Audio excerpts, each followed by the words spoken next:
Hello, everybody, and welcome to episode 3 of our Fellowship of Fandoms podcast. I know it has been a while, but we have returned for episode 3. The first two are out, as you can check on all podcast platforms, thanks to Varking and Strider, who, of course, started this up alongside the other gentlemen here with me today. So let's go on to them first. Hey, Shiv, man, how are you? Doing pretty good. How about you? Good, good, good. And you, Aiden, how are you, man, Aiden? I'm doing great. I'm happy to be here.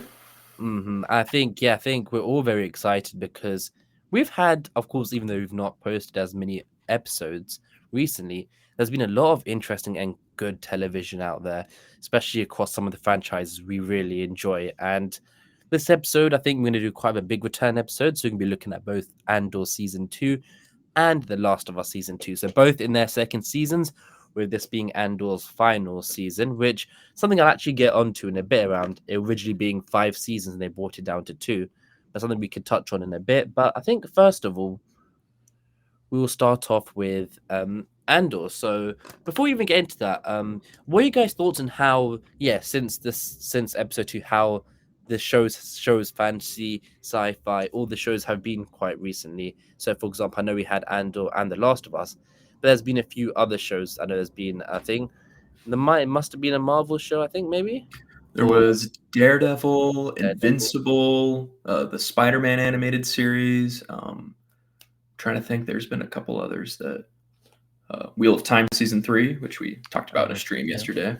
There's been a lot of stuff. Oh yes, there's been a recently. lot, and I think for a period with streaming, hasn't it been kind of the sense that it was going not a bit of a downward spiral, but it was more of quantity over quality. And I think since Endgame, when Marvel focused more on their TV shows, which now they're starting to go, and same with Star Wars, but now Star Wars I saw recently are starting to want to go back to streaming, sorry, to theatricals, because it was actually reported by Andor that there was 650 million budget for the 2 seasons, and they had to fight for that pitch because they were believing the Star Wars execs that would it really make sense is if they said streaming is basically dying. So I think personally for me, since 2025 started, the shows have been starting to pick up quality wise again.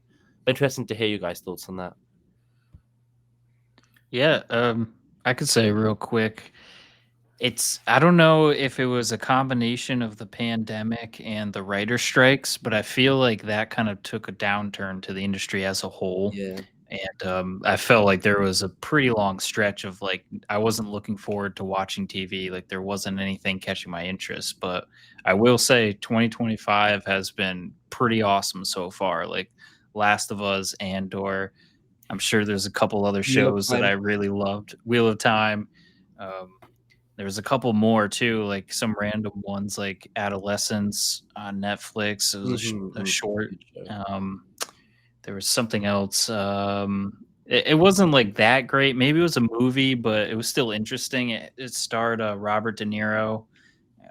It's like day minus one or something. It'll come back to me, but there was a lot of interesting stuff in 2025. So yeah, at least for me, I'm excited that we're kind of getting back to the quality content.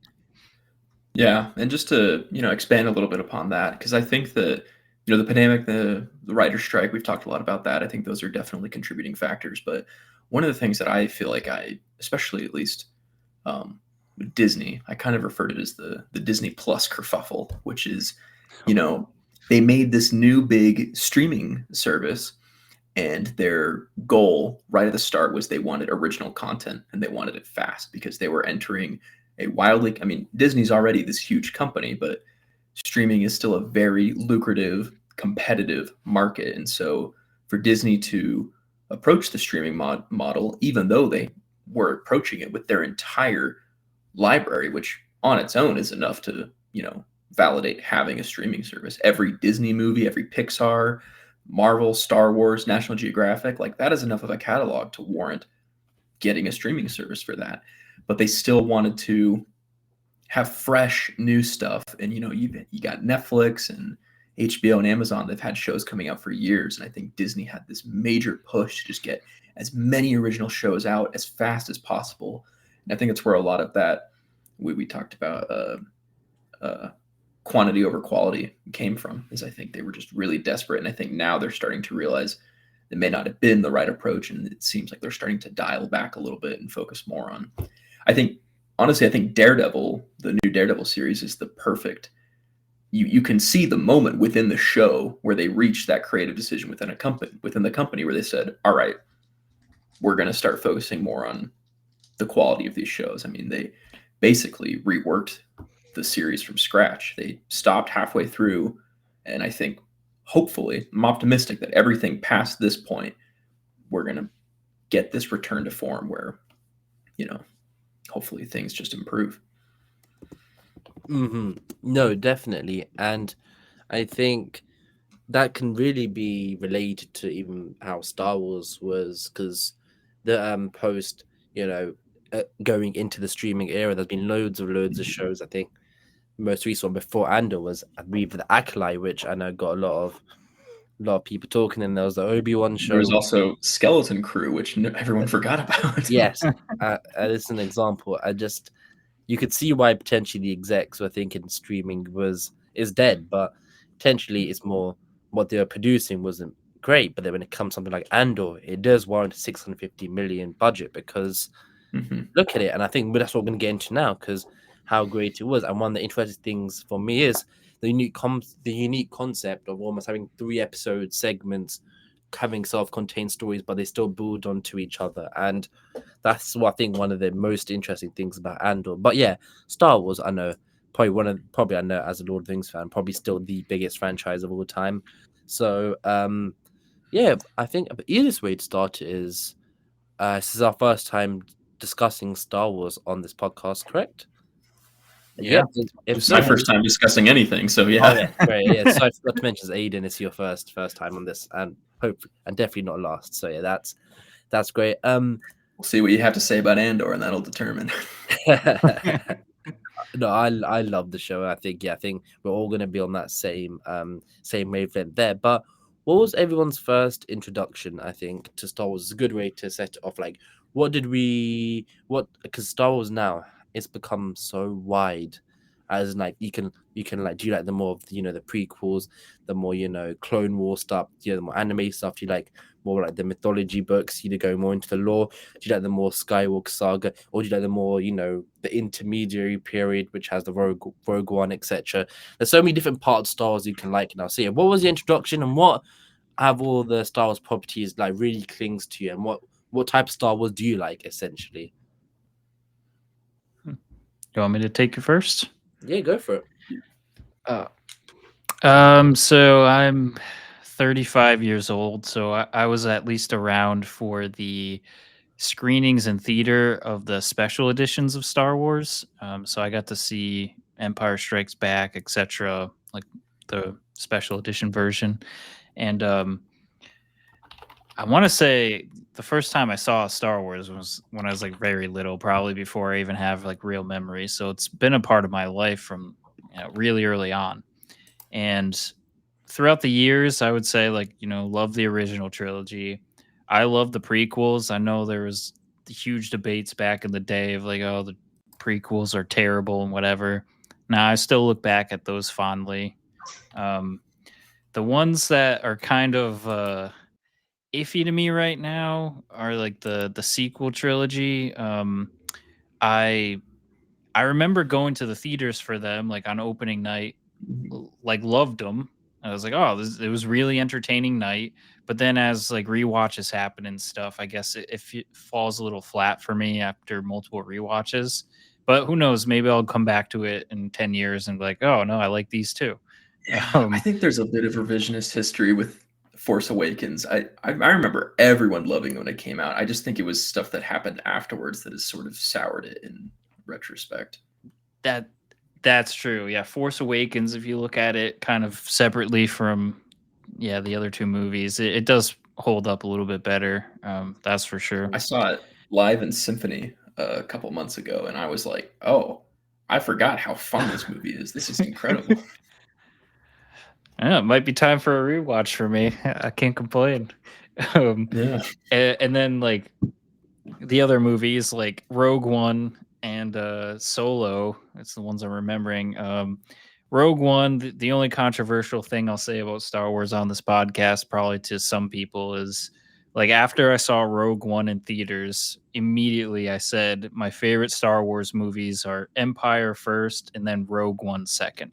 And I can see that being controversial because I'm like totally skipping A New Hope and Return of the Jedi and all that, but like I could make a strong argument for that movie because it was very entertaining, a lot of action, and that's what I was looking for in a Star Wars movie, is that like grit wartime movie.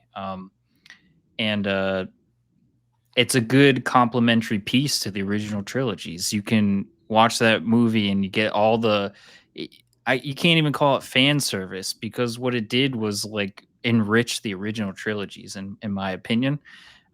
So yeah, then folding into Andor, it's like, okay, well, it's a prequel to Rogue One, and yeah.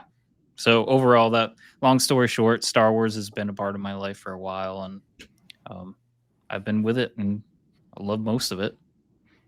How about you, Aiden? So I actually I don't think my first experience with Star Wars is the movies. I think growing up, did either of you ever own the Star Wars visual dictionaries? Do you know what I'm talking about? There's those No. books. They've got I looked them up right now. They got one. It's like they got like Jango Fett on the cover, or like Darth Vader, and it's like just a big book like full of like the characters or items. There's like little descriptions of them. They're like these really fun like picture books. I remember having those as a kid, and also the toys. My dad grew up in peak Star Wars time, so he had a bunch of the old action figures with his initials written on the bottom of the foot, like real old school, just classic Star Wars toys that if they were probably preserved and kept in a box could have gone for hundreds of dollars or something like that. But also the Lego Star Wars games were probably my first introduction, honestly. But no, I grew up. They were great. Yeah. Oh, they were fantastic. Might But still have these somewhere. Yeah. I grew up a little later than you, Shiv. So I was old enough to go see Revenge of the Sith in theaters, but my parents didn't deem it appropriate for me at the time. So I have a distinct memory of my dad and my brother going to see it, and they're like, "Oh, you're too young because this one's supposed to be violent," and I just remember harboring a lot of resentment over that. But no, I really enjoyed them. No, that's really cool. I think what's cool about us three as well now, because I think we're almost going. Don't want to make you sound a bit old, Shiv, but in generation order, as he said to Aiden, as he said, Shiv is a bit before after your time. But for me, I think I was born a year after Revenge of the Sith. So my first Wow.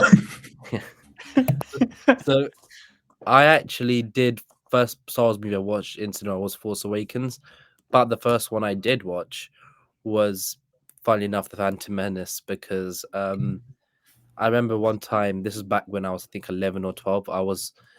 I think on BBC or ITV, one of the two, and one of the channels in the UK. Every Sunday they'd show one Star Wars movie, and this is the time before I didn't realize you can, I could just go on the TV and watch every single one afterwards. So, first Sunday night, it had Phantom Menace on.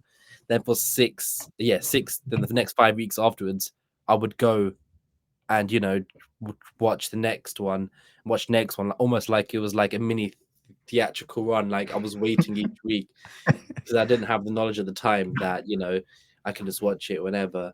So that was really cool. So doing that, and again as a kid, seeing jump from episode 3 to 4 was very, very, very weird at the time. But so yeah, I grew up, I guess, technically on both, and then Force Awakens, saw that in again, really liked it in cinema. Then afterwards, I think the other two. Last Jedi was unique, but not too much. I think we can do a whole other time on our thoughts on the whole Star Wars. Yeah, so I've tried to cover a lot of different areas of like fantasy, sci-fi, pop culture on my YouTube channel, and Star Wars has always been the one that I'm really afraid to get into because, like, I mean, people who hate Rings of Power are kind of scary, but Star Wars fans, I feel like they're on a whole other like Yeah, no, I've been afraid to poke the hornet's nest on like it's that one. almost But like definitely religious for them, which is which is why yes. we're just focusing on this podcast episode, focusing on Andor. So yeah, So I think yeah. I think first off, I think the best way to talk about it is what was your thoughts on it in comparison to season one? Do you think it lived up in the end? Um, um, do you think it lived up in the end? Do you think it was a good? It held its ground in season two. Did it continue the story well? Because again, as you mentioned, cut down from 5 seasons to two, and that decision was made post season one. So yeah, Shiv, what's your thoughts? What's your thoughts on season two as a whole in comparison to season one? Whew. I hope this isn't a controversial take. I don't think it will be, but season two, I think, was significantly better than season one. Um, in terms like I guess it's preference, right? Some people like political intrigue, some people like action, whatever. And I feel like season two had a good balance of both. There was definitely more action, in my opinion, this season, and more storylines I was invested in. Like season one, like this is rough. Like I saw Andor whenever it came out, so I only seen it once. Um, I can't even recite many scenes from season one. Like I don't remember much of it, but I do remember Andy Serkis because Hmm. Rings of Power all, Mhm. and Lord of the Rings and covering all those. But and Hunt for Gollum coming out soon.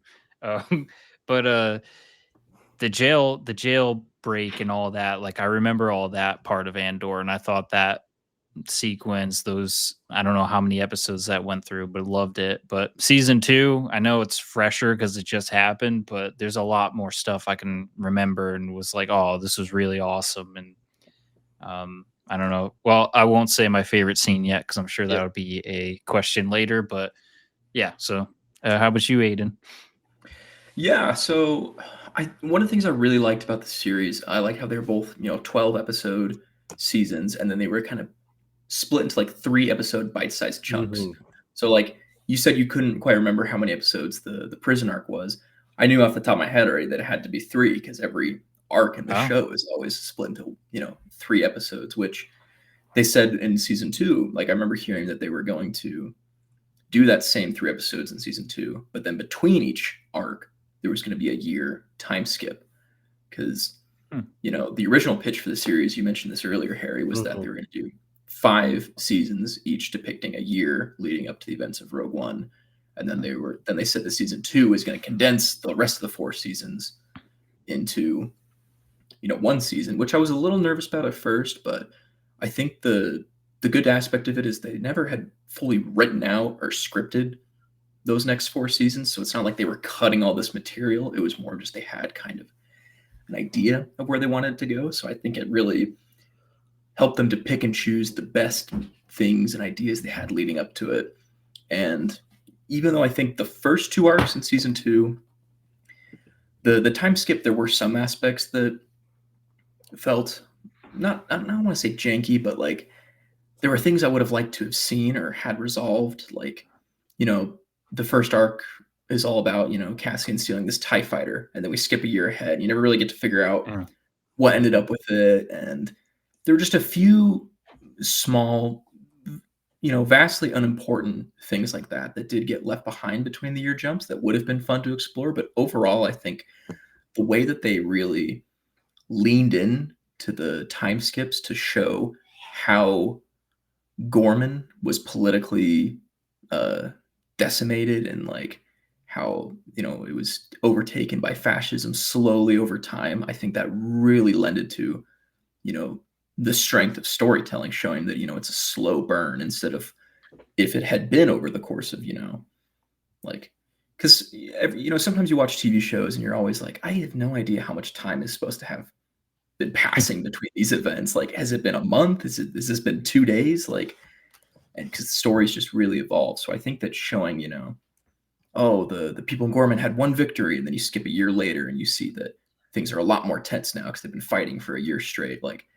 I think those elements really enabled season 2 to build to a much higher high than I think season 1. Because season 1 had good moments, but season 2, the peaks it reached, I don't think season 1 came close to it. And it it was absolutely, it's not even just my favorite Star Wars show of all time. I think that's the delineation I've been needing to make with this series, is like, it's not even in the conversation for favorite Star Wars project or favorite Star Wars show. This is just simply one of my favorite TV shows, one of my favorite projects of all time. And I think it's not even insane. I think, or a crazy thing that I think it generally is, the quality of it is something that is, a testament to that. And I'm sure there is a lot of other people who echo those and that belief as well. And I think there were some few interesting things that you said there. And quickly for me, in comparison to season one, I think as taking a little bit of a different approach, and it's not season two's fault because if season two was like the best season ever, I think for me with season one, I'm not saying season one was better, but like because it was the first time it was something new in the Star Wars universe, and it was much more gritty. It was more, just more politically, aware. Well, I don't say aware because that means something else. I say more politically in tuned, and just in general something that's more gritty and even Machiavellian in a sense as well. I think I think almost for me it's the nostalgia of having, that memory you're watching it and it's like, oh my god, that's this is something that we've never seen before. The whole, as you remember, the fuck the empire and all those, and then the grandma and the last moments is like, something. It was surreal. It was like a surreal experience, and I always remember that from season one. And knew going into season two, even though it's still amazing, how amazing it would be. I know I wouldn't have that surreal feeling, but saying that, I do think quality wise, there's still like nostalgia and having that sentiments toward it aside, season two was definitely a level up. And I think going on to what you said, Adrian, about the episode structure, that's I think one of the strengths of Andor is that it does lend to give you a sense of time and scale. I think sometimes shows can get time, sometimes shows can get scale, but they never really get both. I think I think with Andor, I think they do achieve both. So I think that's really, really, yeah, a testament to that. And I think let's move on to the character developments throughout the season and how the characters have changed going throughout season two. And I think there's a few that I do have in mind. But I think, of course, the main place I think it should start off with is Cassian and Bix. I think two had very similar, but also very alternating storyline and character decisions. So yeah, I think for me, Cassian, for the first half, it seemed like he was almost trying to settle and trying to settle with Bix. And then we also see, Bix having her struggles. What do you guys think of having the aspect of the first part of season two, look going into Bix's struggles and more, mental, depression and all that? I think that was a unique character choice. What do you guys think?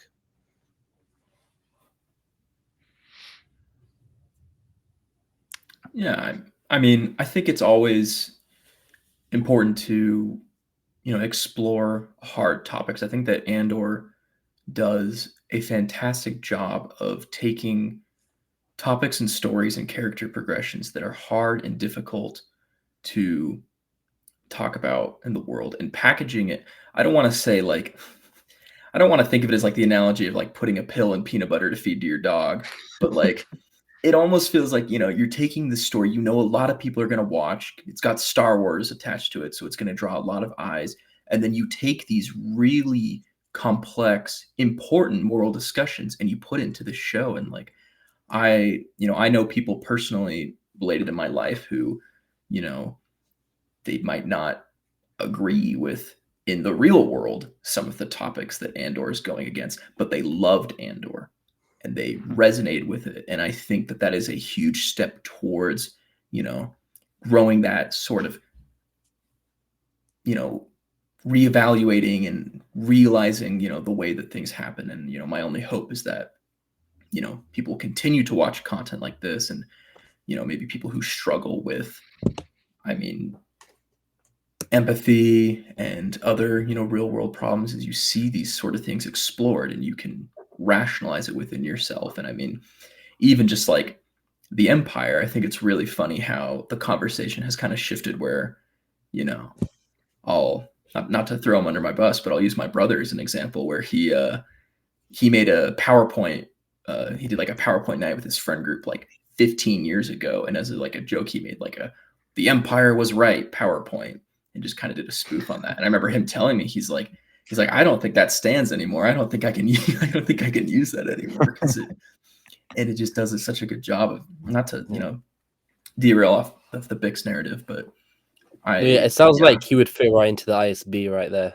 So I think the ISB meeting which I think for me in Andor is some of my favorite parts of the show is actually seeing the Empire side in the ISB meetings. I think that's one thing that, and I think I've forgotten the name of the two characters, the ones that are together. I think they were Cyril and incredible. Dedra. Yeah, Yeah. they're just incredible. I think as villains, but also, you know, Cyril almost having potentially a bit of a not hero arc, but anti thing. But then of course that did come to a close again. But I think, what character grew on you, or was your favorite character this season? I think there was a few in mind for me, but Shiv, who do you think grew on you a lot this season? I'm actually gonna go with Cyril. Like, I thought his storyline, like his arc, was pretty insane. Some of it, like, I couldn't anticipate. There was like kind of a memeable moment with him too when he was On the lying on the bed. bed. And like the Oh my actor did gosh. such a good job with that. So like, yeah, I loved that story arc, and it kind of like, his story was very uncomfortable in many aspects. Like, you got the mom relationship that's just kind of intense and strange, and even his relationship with Deidre is just kind Yeah, of like, it's strange to see someone on the Empire in a romantic relationship and how they interact with each other. So I yeah. really His like mom that freaks aspect. me out. She is Yeah. very yeah. But I think, Kyle. I think the actor's name is Kyle Soller. I think he's a terrific actor. I think I think he did such a good job, and I even felt bad for him in the last moments.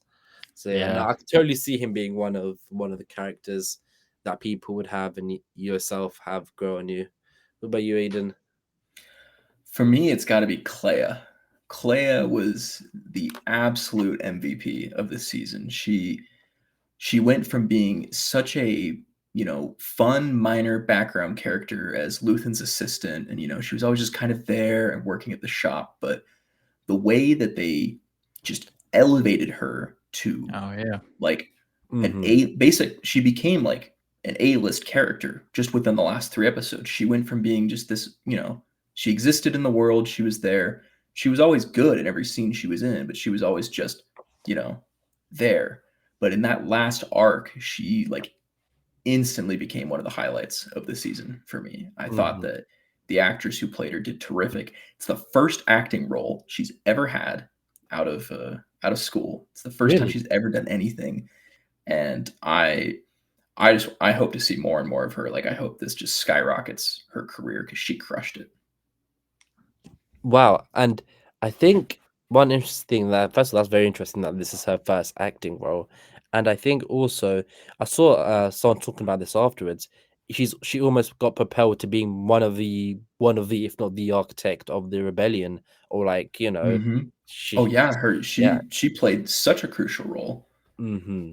And one thing I really liked about this season, again linked to Claire, the backstory with Mm-hmm. Luthen. I think seeing younger Hmm. Claire, seeing how the persecution and the backstory they had also made, and the connection they had. I love the part where it was like, will you so are you my father now, you're my dad now? It's like, only when I need to be. But then after that, you could tell Luthen straight away knew, he did not mean that, but like, they will basically be father and daughter, and that feels really cool. But even though I don't feel like it was fully a father and daughter relationship once it got to it, No, it was just was more. it was so interesting because of how Yeah, complicated. Like, she yeah, still hates him because hmm, he played a part in destroying her people and killing her family.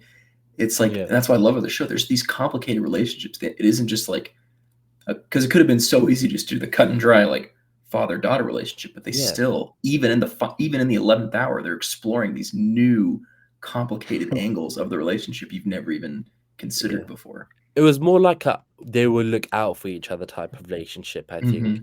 is the best way to put it. And even the like, oh no, I'll do it last minute. Even again, as he said, in the 11th hour. So yeah, very interesting. I think that's two. I think this show is a testament to the show. I think yeah, both of them, Cyril and Claire, are two really standout characters. And I think one thing. So I think we've tapped into both of them.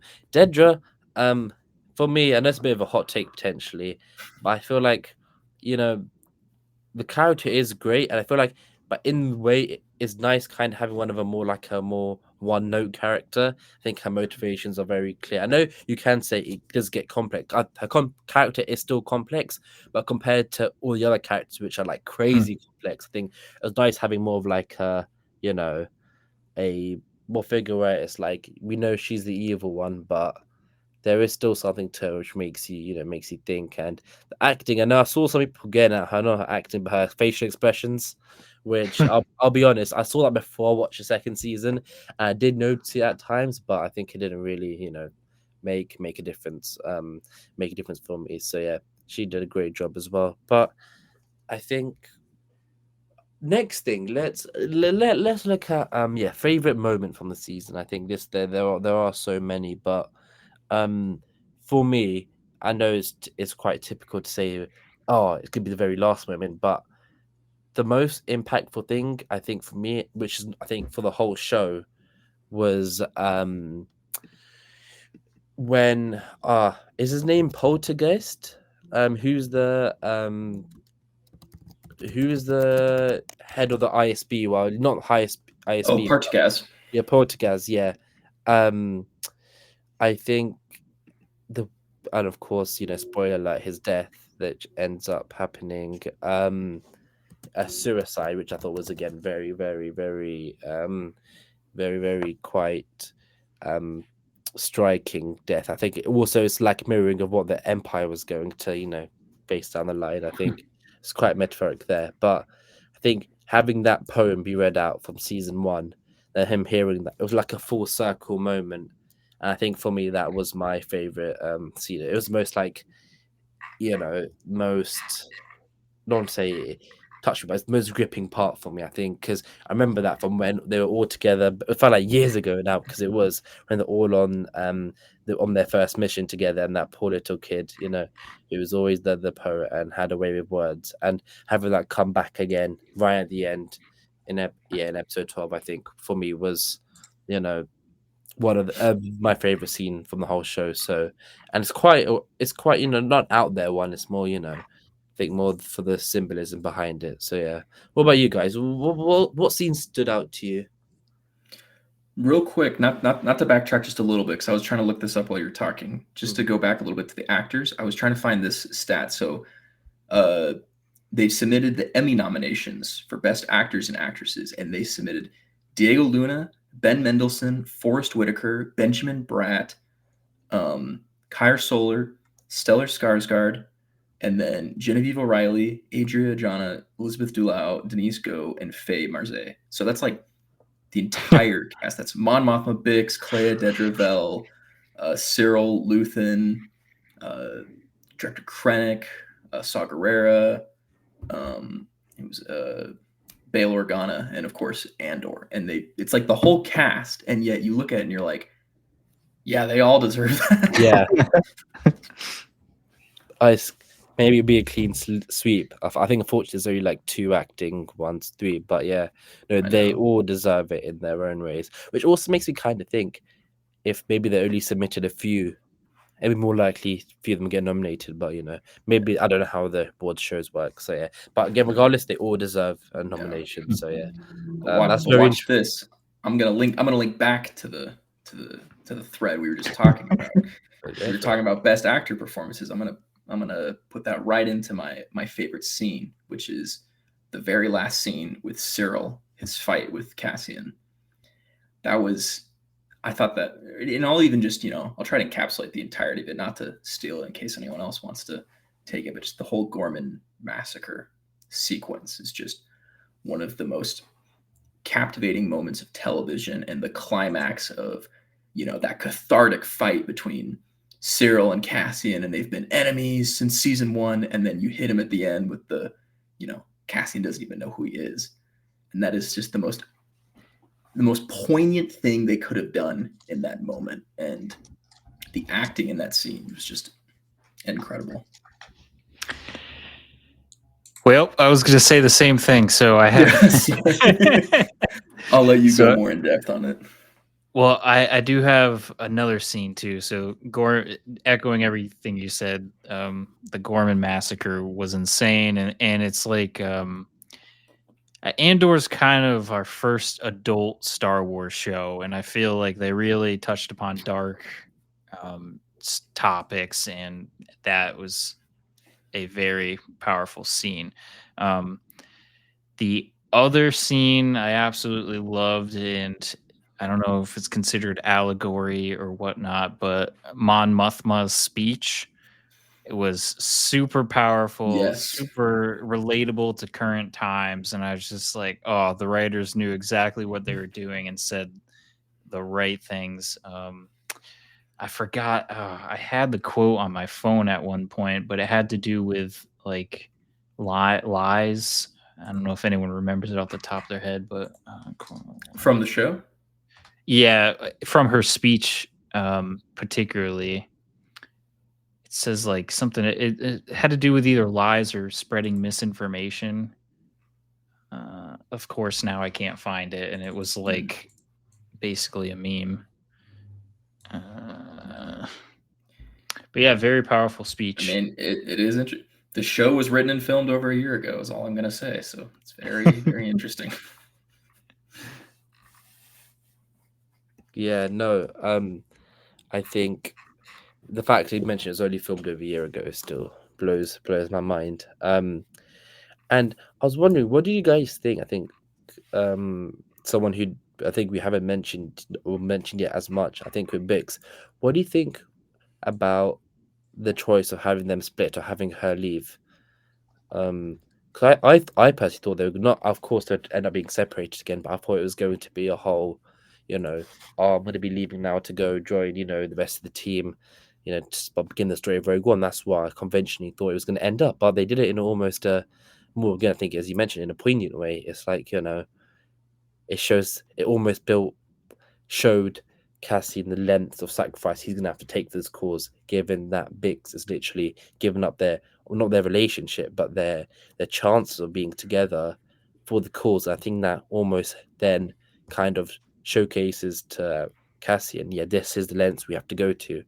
I think that then that propels him in the final 3 episodes to, properly do that. I thought that was a really nice, link in their relationship, and how even Nabal's not being there, it still is a driving factor, for Cassian. So I think, yeah, that was very interesting. Are there any other cool little things or character choices or that you thought, would be interesting to look at?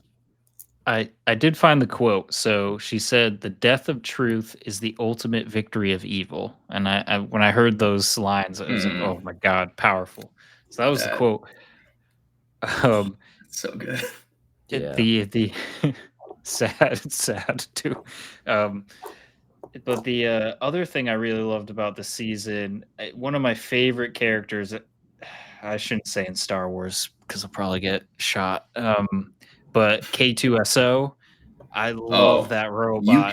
You can say in Star Wars, that's valid. He is such a great portrayal, like the humor, like I love like the dry humor. Oh, it's so good. So I'm glad they retconned his backstory a bit, but I think it was worth it. Way more powerful with this take, and I'm glad we got to see him.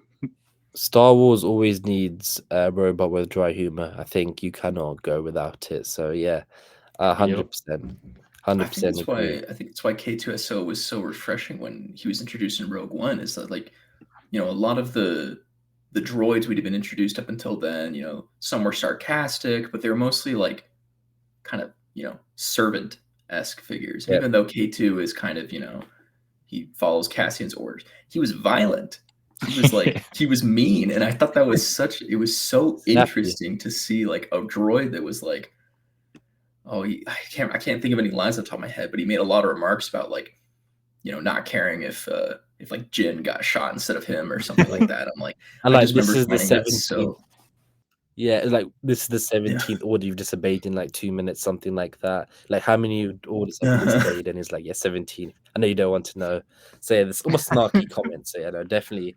Yeah, I'm really Yeah. happy it gave backstory to that. And actually, I think that's overall a good point. I think we should move on to. How do you think the show then ended up helping us with the transition into Rogue One? What are your thoughts on that? I think almost to me, the episode 12 in a weird way kind of felt like the ending of the Revenge of the Sith because they're all in the forest, everything, and people are all together at the end. But Mhm. you can tell another story is about to begin. So that's a separate thing. But yeah, how do you think the show did more so in the latter episodes in transitioning into Rogue One? I think it definitely portrayed like more the political intensity and the need for the rebellion and the stakes and all that. Like I think it did a great job of lending to Rogue One. The only missing point I would say, but maybe it's justified. Oh god, I gotta pull up the character names. They didn't show any of, I think it's Sarah and Baze or Baz, the blind Jedi and his partner. Oh, Chirrut and yeah, I can't remember his friend's name. The Baze Malbus. Wait, Okay, but yeah, yeah, because they're on Jeddah. they're on Jeddah.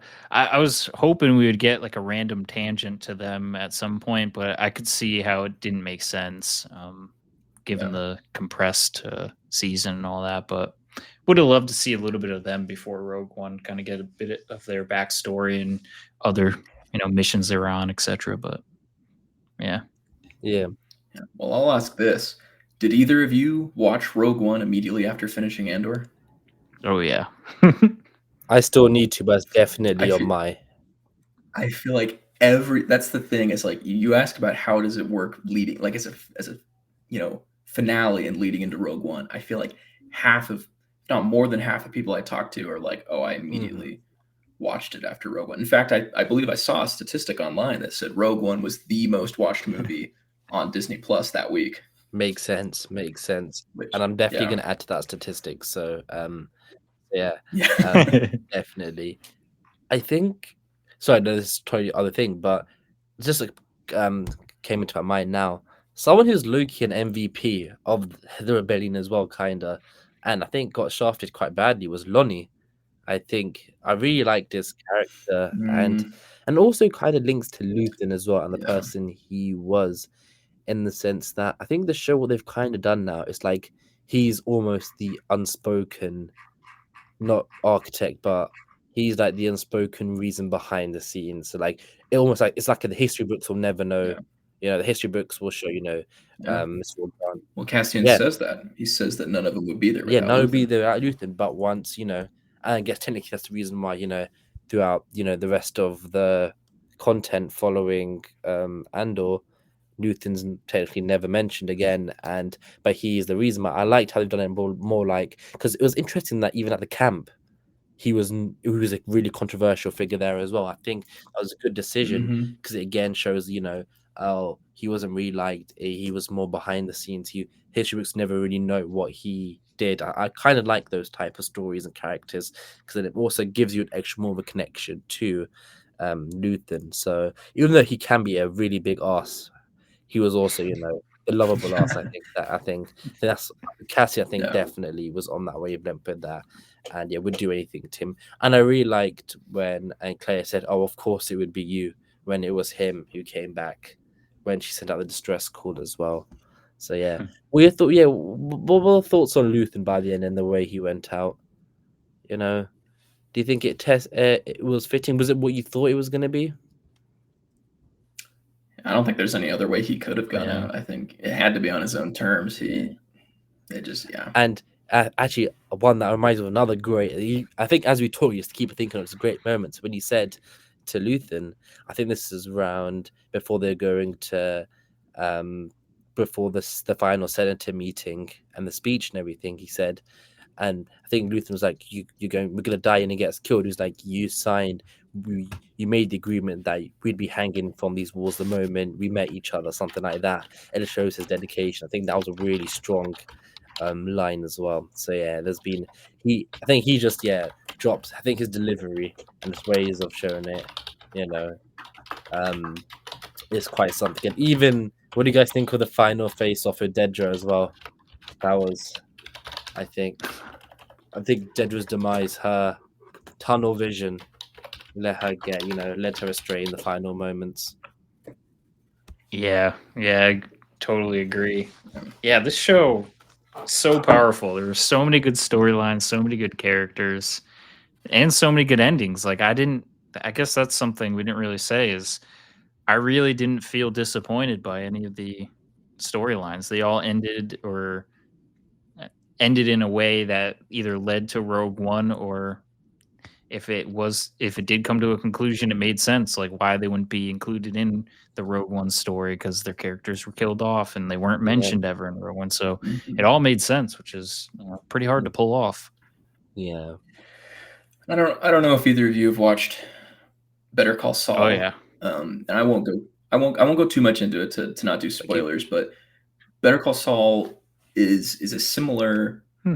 premise to Andor, where it is a prequel series, and there are a lot of these important characters that are in the show and are integral, and you spend the whole series being like, what is going to happen to these characters? Where are they going to go? And you're just worried, like, are they all going to die? And like Bix for me was a Better Call Saul character, where the whole show I was like Yep. so afraid that, like, they're just going to kill her off at some point. And they kind of did, similar to Better Call Saul. They do a lot of different ways of like rationalizing why some of these characters aren't in Breaking Bad, and they did, the same thing with Bix, where she left and she actually made it out. And it's something I definitely didn't expect to happen. I was fully banking on the idea that she was just going to be another, piece of trauma in Cassian's unending horrible life.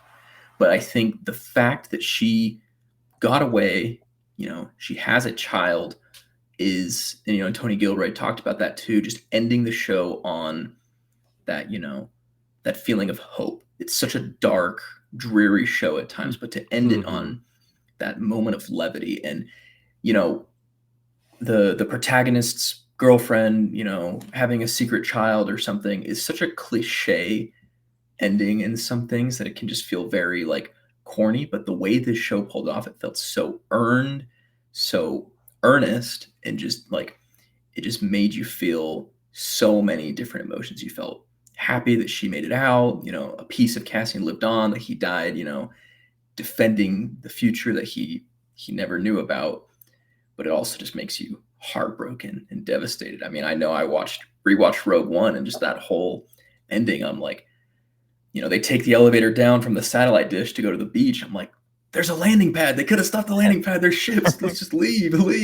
Yeah, it's just I think that's what it does most. It makes you feel more attached to the characters in the final moments, and I think definitely why people have been rewatching it. And I think I think if we've summarized it at the end is a good way to end it with Andor for now, with the sense that even though saying it did end up with some bits of hope in quite a dark and more Machiavellian show. So yeah, I think that was one. I think we're gonna go from one dark and dreary show to another one, and I think at least for me, I wonder what your takes are gonna be on this one that I think was dark and dreary. I think the show itself, and also my opinions on it as well for season 2 of The Last of Us. So I've been really interested now to see what our thoughts are on that. So yeah, some background: The Last of Us, based off the game, season 1 came out I think 2 years ago in 2022, late 2022, or 2023, one of the two.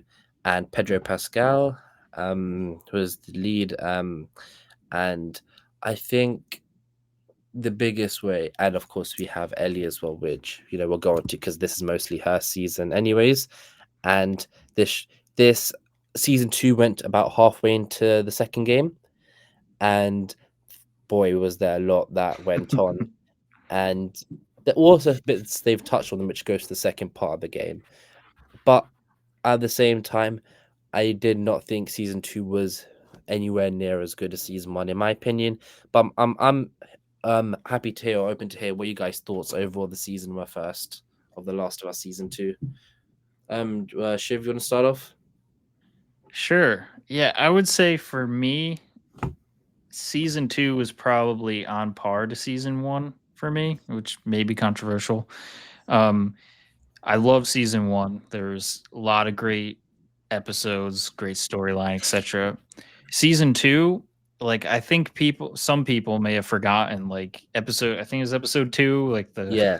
the brutal brutal episode, like that happened so early that like maybe like that was so shocking it kind of diluted the rest of the season, but between the crazy attack on the town with like the horde of zombies, then Oh, that was you got crazy. the new smart zombies that use tactics to attack people. Then you got the airborne illness.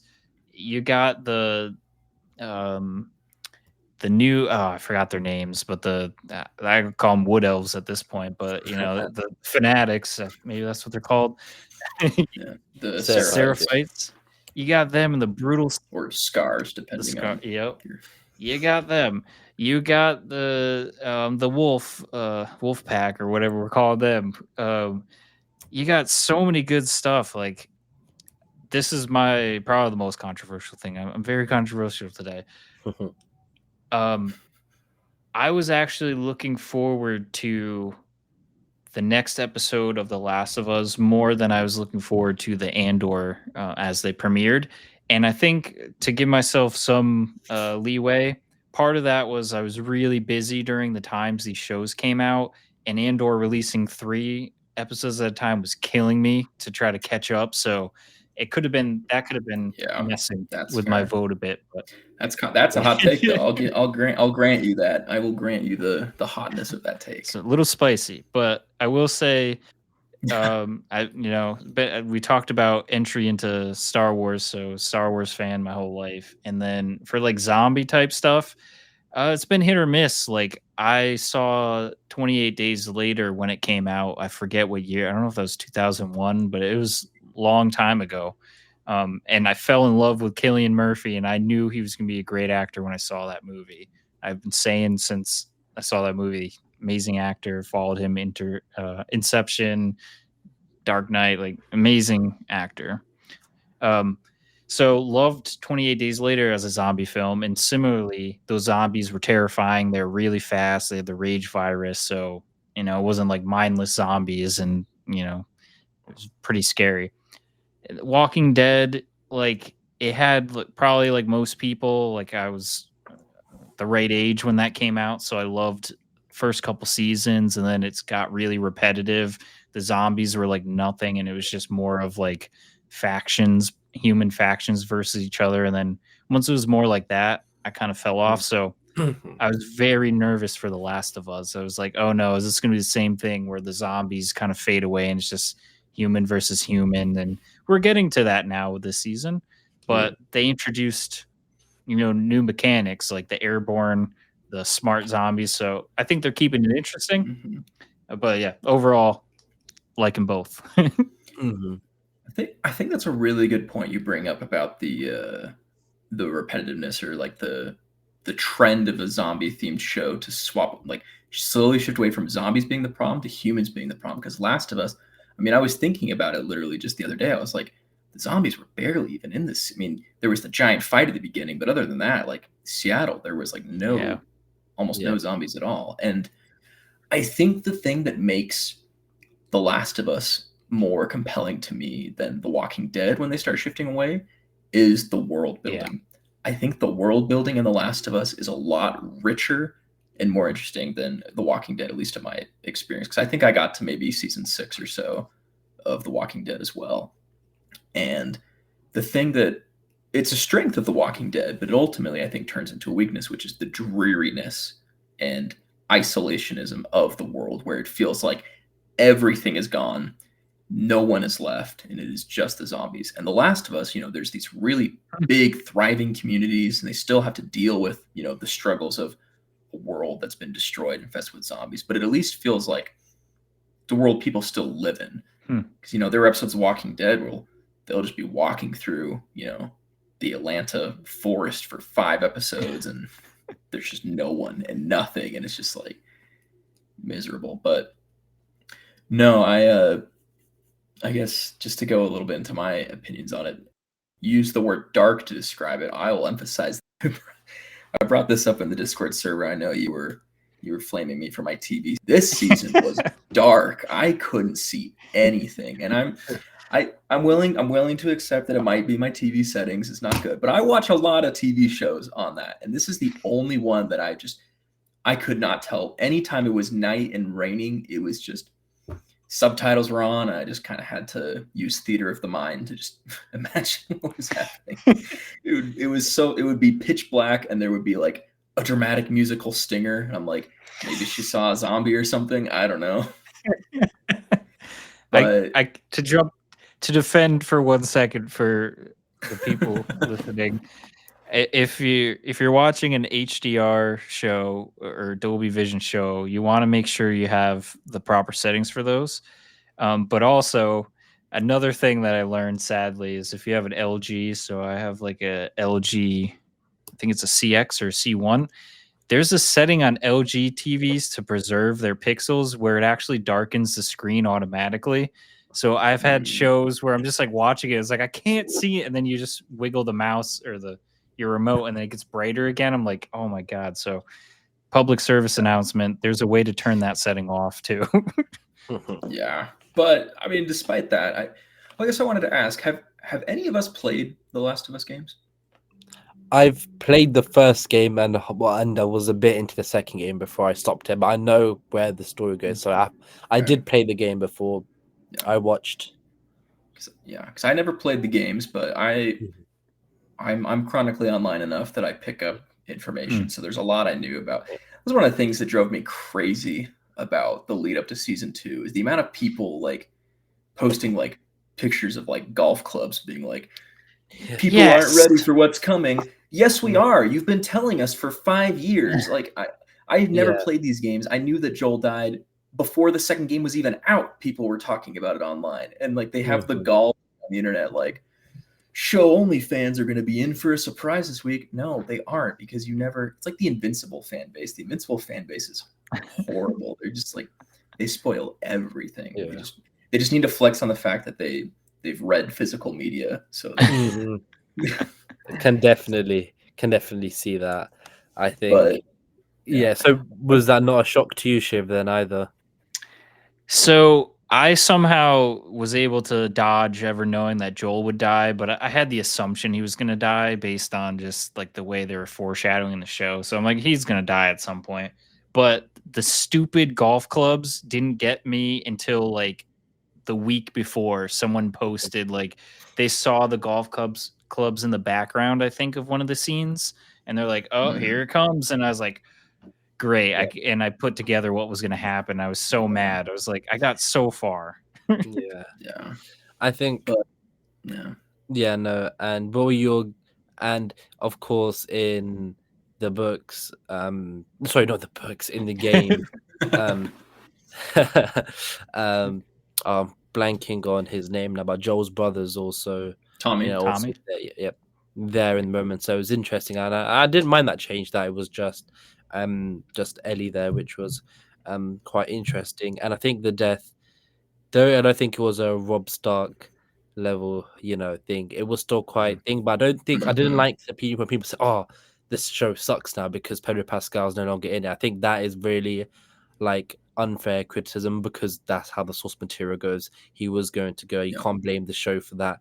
You can blame the show for the execution of that, which I still think. I think the fact people getting so angry that he's no longer there probably shows how good the execution was, because they're going to be like, how can we, be without him? And also that's testament to Pedro Pascal and his performance as Joel. But I don't think it's fair to hold that them having Joel no longer in the show as a detriment. And I think they handled it well, and they made it interesting. The second season made me want to play the second game a lot more. I think this is a delineation for me. I think I liked season 1 more than I liked season 2, but season 2 made me want to play the second game a lot more than season 1 made me want to play the first game, if that makes any sense. Yeah, I'm also from Seattle, so I have a little bias on that. Fair enough. But for me, the issue is, I think where I felt like the show, and it's less just the season's issue, but more how they've decided to adapt it, is that, of course, I'm not going to go into spoilers too much here, but how it starts on day one again. The last scene is Abby at the top. I just don't like how with some television shows they're taking like the Stranger Things approach, and we're gonna have to wait ages. So now we're gonna have to wait another 2 years, 2 and probably a bit years, just to have mostly Abby's point of view Well, I heard until that them. again. So Yeah, I heard them say that they're considering maybe doing 4 seasons and having 3 seasons just to tell the story of one game, which like yeah, video games are huge, comprehensive stories. So like I'm not throwing as big of a fit of that as I would over like books because it's like, video games, you can cram in like a 50-hour story yeah, within like the playthrough of a game, not just like not including cutscenes. You've got like, environmental dialogue when you're playing the game or they're saying stuff. And it's like, that is a big comprehensive story. My issue is that if they do 3 seasons for the second game, it is only going to make me more and more bitter towards the first season because I think the first season could have also been 2 seasons. mm-hmm. Hmm. Yeah, no, definitely. And I think even now, I think would casual audiences wait 2 more years now just to see Abby's point of view for so long, and then we have to wait more on top of that. And I think when adapting towards for a television show, I think it's going to be interesting to see how they tend that, because I think season two itself did have some very good moments, and I liked how they only started dabbling into the Seraphites versus Hmm. the militia and all that. And I think I liked how that was building in the background. But for me, I think the last episode of the episode felt a bit rushed, and the ending for me was like, even though this is going to provide the shock value, it's still I felt like Yeah. I think it maybe needed because it was 7 episodes this season, wasn't it? Not Yeah, it 8. wasn't Very even 8, interesting. which is Um, ridiculous. so yeah, but now based off what I think the show did well, I think first of all, of course, despite Pedro, and all that doing, I think Ellie, I think that was still very good. Um, I think also the dynamic, the whole baby stuff was, I think, a bit weird, because the whole I'm gonna be a Yeah. father dad. I think that's not something that was said in the games and all that. Yeah, But I'll give people who were upset with that, especially because I saw people posting that scene from the game, and I mhm, think the game just like again, I haven't played it, but just seeing the way they handled the game, I thought they did it in such a more interesting and compelling way. Because in the game or in the show, it's just like she's pregnant, and like yeah, they dive a little bit into like the stresses of that at the end when she gets shot by the arrow. But besides that, it's more of just like, oh, cool, she's pregnant. All right, let's keep going. And in the game, it's this, stressful because it should be. They're in the middle of a war zone and they just found out, Ellie just found out she brought, you know, the woman she loves who is pregnant into a dangerous kill zone that is in the middle of a battlefield between these two warring factions. And in the game, you see her struggling with that, yeah, idea that like, well, I just put this person in danger and she has to cope with, the selfishness of it, but she's also angry because all she wants to do is kill Abby. And so instead of directing the anger towards herself, she's directing it towards Dina because she sees her as a burden now. And like that conversation is compelling. That's interesting. Like that's the kind of stuff I like to see shows dive into is like that's because it's not a scenario that I think hopefully any of us are ever going to live through. Like but no, so it's yeah, yeah. and for someone who's played that part, it definitely goes more in depth, and that's why for me, I'm having more of and more. I think as naturally it would be more like, oh, but this and that, and this I didn't feel like works. But Mhm. I would say though the standout character for me this season, I think someone who did do a very good job was Dina. I think Yeah. she was almost the beating heart and almost emotional, because I don't know, because Ellie almost feels, not saying too detached, but she's almost different to, of course, with being able to, survive the bites and the immunity thing. But it was like Dina's almost like our human character, like person in the show that we as the audience relate to, in a sense, has the most human touch. So, and I think she did very good job always, was upbeat, happy, but also had almost that serious side to her and almost protective side. And she Yeah. almost with the relationship with Ellie, I'm not saying it filled in, the role Joel had, but it almost was like, even when she had the map out, it was like, yeah, we're gonna do this and that. You felt like, okay, we still have someone who, are reliable. Ellie still has someone now reliable as well going forward. So even though, of course, she's not a substitute Joel, from like an emotional like support part, she was like even when they're in the tent the first night, which again for a bit reminded me of again going back to Lord of the Rings. I think you guys all know what that would remind me of from books and the movies, but I think it makes her feel. And then yes, Ellie was more quiet than Dino straight away speaking. Well, it showed that more reliable human element to it, which I really liked. Um, so yeah, I think that was for me. Any? Do you guys have any standout characters, acting performances from this season? The other one I could say, I guess, is I like Jesse. He Kind was of what really he's. good in Beef. I don't know if you Yeah. saw that show. That actor was in Oh, Beef. he was in Beef. Yeah, he was the brother. He was Oh my god. Stephen Young's brother in that show. Was he like trying to be a rapper or something? I can't remember. I just know that he had the affair with the girl that Steven was beefing with. That they were in Vegas together, and he like stole his truck, and he was pissed about it. That is, yeah. Beef is. I think they're coming out with another season too of that.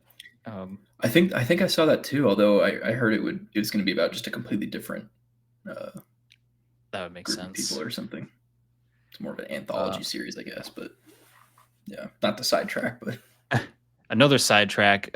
Dina, the actress, was in Alien Romulus, and if you haven't seen that movie, really good. Like I haven't really followed up on all the Alien movies that came out, like casual watcher, but Alien Romulus, even if you watch it as a standalone, really good. Mm-hmm. And she was also Dora the Explorer as well. So in the live, she's gonna be in Superman this yeah. summer. Oh really? Wow. She's She's gonna getting be booked. Fair Hawk play. Girl.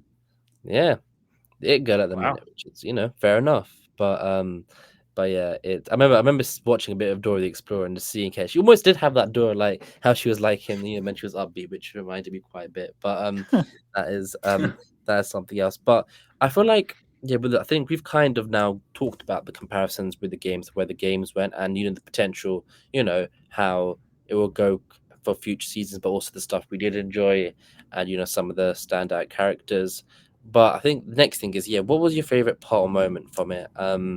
I think one thing I think we touched upon, but we didn't actually think that episode 2 battle with what could easily for most shows be like the season finale, episode 7 or 8. That was Oh, I the scale of that was insane, and almost it was forget that was in the same season. It felt like yeah, a lifetime ago. Like that was definitely, and it's just like that was potential. Like I was thinking, this is like kind of like the scale that the Battle of Winterfell was like. Not saying the same Yeah. size, but it gave me really big reminders, parallels to that, and I think the horror aspect is something I think they always nail. And the one part that did get me was when even though I've played the game and knew that Ellie was going to die then at Ordina, but when they were when they were trying to find the agents and they were just stuck at the bottom. But I think that and we thought they're about to die. I thought that was crazy, edge of your seat stuff, and I think that's something that The Last of Us does definitely provide. But also, I was wondering what your guys' first reaction would be to the way the Seraphites not only kill and execute people, but what they do with the intestines. What was that looking like on screen? Was that like how were your guys' reactions to that? I'm interested. I was not expecting that. That was Yeah. pretty crazy. Yeah. Brutal. And then the little kid like sentencing Ellie, I believe. Oh my god. Yeah. The other scene, another tangent, I think Seraphites, and then another standout scene was the Eugene scene of the choice that Joel had to make with him, where he's promising Ellie, like, "Oh, I'm not going to shoot him. Like, go get the horse," and he does. Like, that was a powerful scene. That that actor just came in, did that, couple scenes for that episode, delivered intensely, and Yeah.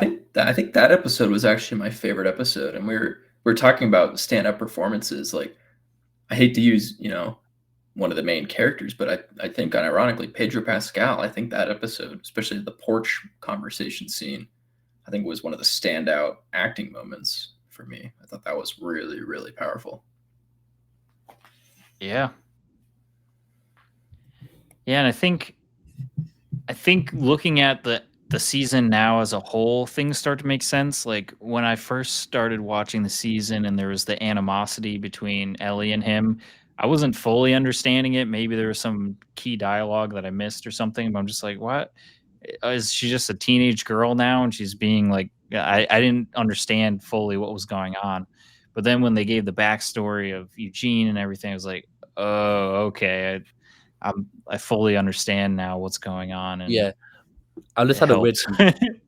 and the bit of like he's a bit of an asshole as well. Then I thought of a comparison between um Joel and Luthen. If you're talking about Andor, I think they're kind of similar type Yeah. characters, Yeah. which is Oh yeah. quite an interesting parallel. Look at that tie-in. Yeah, That's Look at that. that's A plus narrative there we conclusion right there. go. And I'm sure we'll be doing a few more of those in a few minutes as well. But one thing that I think for the ending, overall, the lighthouse finding, Abby's friends. The one part which I'm not sure if you guys didn't know is that in the actual game, Ellie never ends up on the island where she's about to get hung by a Seraphite. That part I was felt a bit. curious about that. Yeah, that part felt a bit not tacky, but it was a bit weird because I felt like that's what I feel the rush aspect came. She was there about to get hung, and then coincidentally they start the attack. Maybe not tacky, but tacked on. Maybe is what you're Yeah, thinking. so Because that's what I thought. yeah, Yeah, because it happened, and I thought for some reason, I thought the island she was on was the same as the island with the no. Ferris wheel and the aquarium for a second. I thought she just had to get through that to get to it, but then she just got back Yeah. on the boat and left, and I was like, Yeah. wait, so why did we? What was the point of this? So Like, originally, apparently, from when I remember playing the game, that was this Ellie. It was originally a potential idea for her to go to that island and have this happen, not have that happen, but her to end up on that island while the fight was happening. But then that got scrapped from the game because I feel like it didn't make sense. But for the show, they've decided to, unscrap it in sense and include it. But I can see why it was scrapped from the game because it felt like okay, bit too like in a show where it's like I'm not saying I think one thing The Last of Us does very well. You feel like it easily feel like they characters have plot armor. Could easily felt like that. mhm. And I felt like that the show was doing so well and not I felt like the plot armor. I felt like they're only barely making it out, but in a really kind of realistic ways. But I felt like it was a bit too coincidental for me, and it was a bit more luck, more luck than actual storytelling. But Yeah. that was the only real thing that popped up for me. But I I think always have gripes with that when it's like someone's about to kill someone and then like there's an alarm and they're like, just leave them. It's like, yeah. it takes 2 seconds to slit their throat. Like if you were really like dead set on killing this person, like there's no, like, I don't know. Like, And especially when you see how Seraphites kill people, they almost like can enjoy it. So it's like it's weird that yeah. they're levy, but I think I understand why they did it because they're trying to do all of the narrative tie-ins that are going to come full Mhm. circle this season. So that horn getting blown is probably going to have a payoff next season. Yeah. The conversations that Isaac's having are going to have payoffs, which I think is going to help this show because you're going to want to go back and rewatch season 1 to be like, now that I have the full story, what was happening? Like when she finds Abby's friends and they're talking about Abby in some cryptic way, it's going to make sense next season. And right now it doesn't. Yeah, and I that don't was one of the biggest discussion point after the season was that what's not side are you on, but is it fair to have a show where the first 2 seasons there'll be real stuff you have to wait, down the line for payoff? And are you almost expensing this season for the time being? But then do you also potentially might lose people? There's a whole big discussion of whether that is a strategy they've gone with. They're hoping down the line it will pay off. And I think they can stick the landing. I think, I haven't lost confidence in the show. It's just that at the same time, is it the best idea to, sacrifice not season, but like make stuff, not make sense for the time being? And, is there another fulfilling way they could have, done both at once? And of course, we're talking on a podcast and they're just the writers. So, I'm sure they've had this discussion probably like, so many times. But yeah, it's interesting about the execution. But overall, it's all that I didn't like the season. I still think the season was very, very good. I just feel like, from the game point of view, I was like, small things. But overall, just again, still generally very happy with The Last of Us, yep, to a degree. So yeah, that's where I'm at with that. And yeah, what about you guys? I think you touched upon it. The only other thing I'll say about that scene is, like, if they're trying to add more intensity to that scene of Ellie going to the island, I didn't need it because I'm afraid of lightning storms. So I couldn't even imagine being on a boat during lightning. No, thank you. So Hey, that at was least you could intense see enough it. for me. Yeah, that's fair. But oh my God, so I was already terrified at that point. And then, yeah, from there, you get the heartbreaking scene, the parallels of the pregnant lady that she accidentally shoots. It's yeah, it's pretty powerful. But overall, like, I'm excited. I'm excited for season 3, and Mhm. I can wait the 2 years. It's going to be painful, but I can do it. We're used to it now. We're used to it. Yeah. I think I'm more excited for season 3 than I was for season 2 because I'm a big timeline junkie. I love things and stories happening simultaneously. And maybe this even stems back to Lord of the Rings where, reading the books, I love those moments where, Frodo and Sam are climbing up the stairs and they look out and they're like, I wonder what's going on over there. And it's like, we know what's going on. Or no, we don't, because it's happening in the next book. It's like and it's And just like, also, like, where Turin and Tor, is it? They both pass each other and they don't even know yeah. about it in the Silmarillion as well. I think that's my favorite Yeah. one. So I love things like that. And it's it's a narrative device in stories that I really find engaging because it makes me engage with it more because I want to piece together, like, for example, like Seattle Day 2 when Ellie's in the hospital at night chasing down Nora. I won't say because you haven't played the games, but I know what Abby is doing that night also in the hospital. And it's like it's really just interesting to like think about like, oh man, while she's doing this crazy thing is happening over on the other side of the hospital. And Yeah. it definitely makes me think about the story a lot more. So I like that aspect Fair of it. enough. But I mean, Sweet. I'd second what most of you had said. I think I enjoyed season 2 uh, mostly. I didn't keep up with it a ton. I did have to binge the last 3 episodes because I ended up falling out of the release cycle. But um,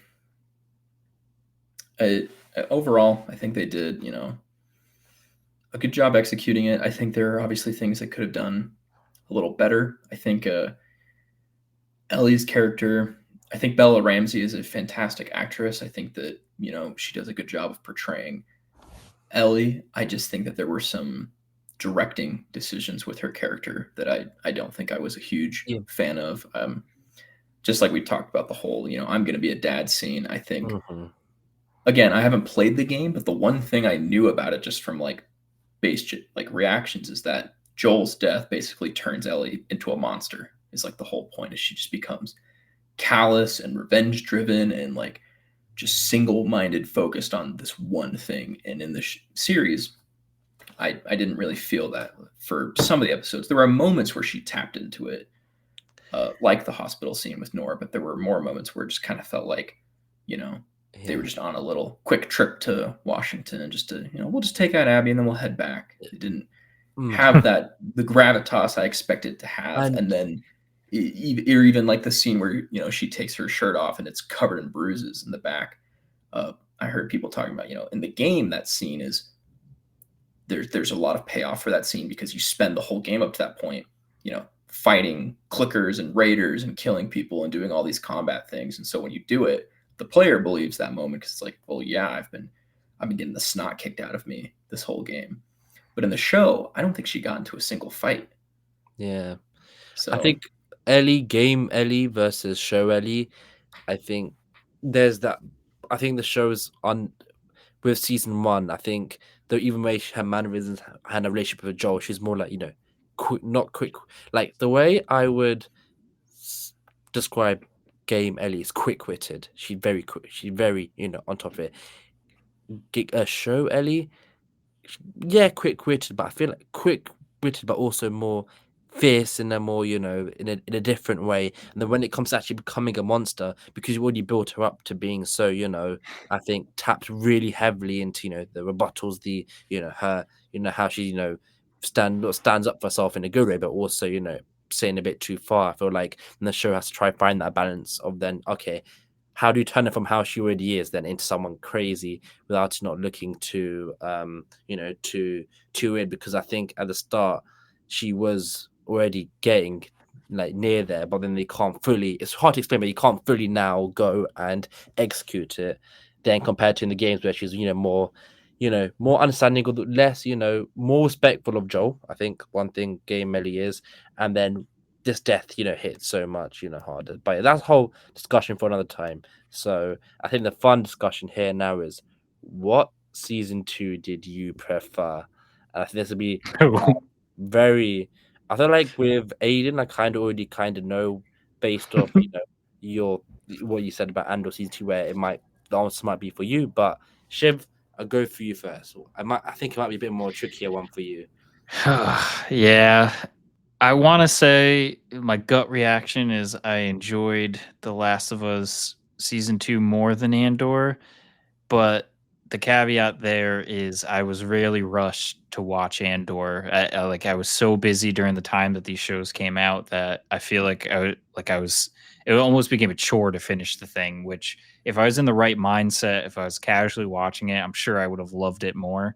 So maybe for now, I'm going to vote The Last of Us, but I'll definitely revisit it once I get more time. I'm going to rewatch both.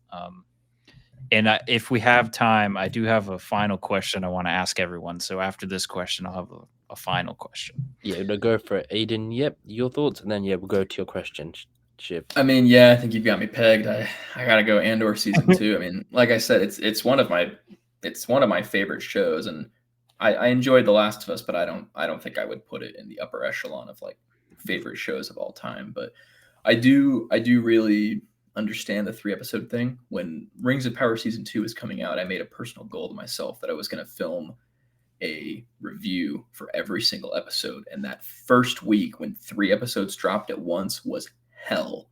And so the one thing I was thinking during Andor, I was like, man, I'm so glad that I'm not like a Star Wars commentary YouTuber and I have to film 3 reaction videos every single Tuesday and get them out before the other content creators and try to like, because yeah, that model it's brutal. It's a lot. It's a lot to keep up with. I benefited from having a job at the time where there were some lulls, so I would just watch on my phone, which wasn't the best because it's like you don't want to watch those shows on your phone. But like, I was also really on the lookout for spoilers because I hate when I'm watching a show and then you just go online and you just see spoilers everywhere. And so with a show like The Last of Us, where I already knew a bit about the games, I wasn't as worried because I knew a lot of the stuff. But like Andor, it's a new show. No one knows what's going to happen. So, but yeah, I think hands down Andor knocks The Last of Us out of the park. Fair enough. Fair enough. I think that's currently 1-1. So I think I won't explain my reason because I want to hear Shiv's question, but I think mine's nothing, not surprised either, is going to go to Andor as well. But yeah, Shiv, go ahead. So this question, I don't even know if it's answerable. I don't know if I can answer it, but my question is related to The Last of Us. Who do you think is more morally right in this pursuit of vengeance, Abby or Ellie? Tough question. Tough question to answer. Well, based off what we know about the show, I'm going to answer this question based off the 2 seasons into the show. We know nothing else. Yes. People love Joel. I love Joel, but it's really, really hard, in my opinion, to not go with Abby. I feel like the fact she even kept Ellie alive, I think the fact Ellie originally was, as seen in the show, was even shocked and said it was not your decision to make to kill everyone in there, and the fact that that person could have made a cure, I think, despite Joel being the main character and he's the Yeah. one that's always he's almost like the father figure, the support to everyone. So it is a loss, because of the type of person, and of course the death is still quite brutal, very brutal. Yeah, she lost her dad, who was doing a good thing for the world. So I'm gonna go. Yeah, I've answered with Abby. Yeah. Well, I mean, I would agree with you. It's like what you said. If the fact that Ellie is upset at Joel for the same reason that Abby is wanting to kill him, it kind of stacks the board against him. I mean, obviously, the cut and dry answer is revenge is an unending cycle, and it's horrible, and no one ever wins. Yeah. But I think that, yeah, I mean, Joel killed an entire hospital, basically everybody Abby knew and loved, and her father. And Abby just killed one person and ruined the potential cure for the entirety of humanity. Yeah. Mm-hmm. Which I've heard. There's some people who are, they're Joel apologists because they say, oh, there's no way Abby's dad, who has a bachelor's degree in science, would be able to create a cure for fungus that we've never been able to. Which, like, sure, but it's a science fiction show. It is fake, and the creator has said, like Neil Druckmann has said, the cure would have worked if they were able to make it, because it's a make believe show. There's also no zombies in real life. So, as of yet, I'm joking. But I think the easiest way to answer that question is imagine the roles are reversed, and Ellie was in Abby's shoes, and Joel was. And Abby's dad was like as likable as Joel. I think there'd be a no-brainer at that point. Yeah, because but yeah, no, it's still a very interesting question. Yeah, Shiv, where do you lie on that one? I'm the same, 100% the same, and I'm wondering if they're gonna do kind of a Breaking Bad scenario because I haven't, played the games. Is Abby going to be at the end of this the hero, for lack of a better word, and Ellie becomes the anti-hero? But guess we'll find out. You'll have to find out. We've got luckily I think 2 more seasons to look forward. At least one. I don't remember if the seasons 3 and 4 were confirmed or just season 3 is happening. So season 3 is happening. Season 4 I feel like was just something I heard talked about. So. But yeah, I think that's. Don't go running through the hills shouting that, because I don't know if that's true. Fair enough. But no, I think we've covered that pretty well, and then we have about 3 minutes left. So I think that's about it for today. I think we've talked about a lot. I think we've covered a crazy amount. I think it was also very, very interesting, engaging discussion. I think we got off a lot of points, and also, how the shows have been in our sphere of interest and nerdom and fandom. So, and it's always so much fun discussing these, and we will be doing this more regularly as well. So if you haven't checked out the first 2, then please make sure to check them out. They'll be right below or below this, depending on which platform you're on, and I'm sure you'll definitely be hearing from these 2 lovely gentlemen and others as well over the next weeks as we become more regular. But yeah, I think, guys, thank you. Thank you to all of us for for doing this. I think, you guys enjoy it. You guys enjoyed talking. Oh yeah, it's a lot of fun. Yeah, it was a blast. Perfect, amazing, and hope you guys all listening, or if you made it this far to the end, because I know it's 1 hour 28 minutes, have enjoyed it as well, because I certainly have, and so have the others. So I think you can catch us for the next one as mentioned. And yes, we'll be talking, and let us know if there's any projects. Reply to our Twitter, Instagram, YouTube if there's any other projects or shows, that wants to discuss. Luckily, there's about 20 of us, so I'm sure there's nearly everything's going to be covered. Somebody's seen it, somebody who likes it and wants to talk about it. So there we go. All right then, we will see you in the next one. Bye. See ya. Bye.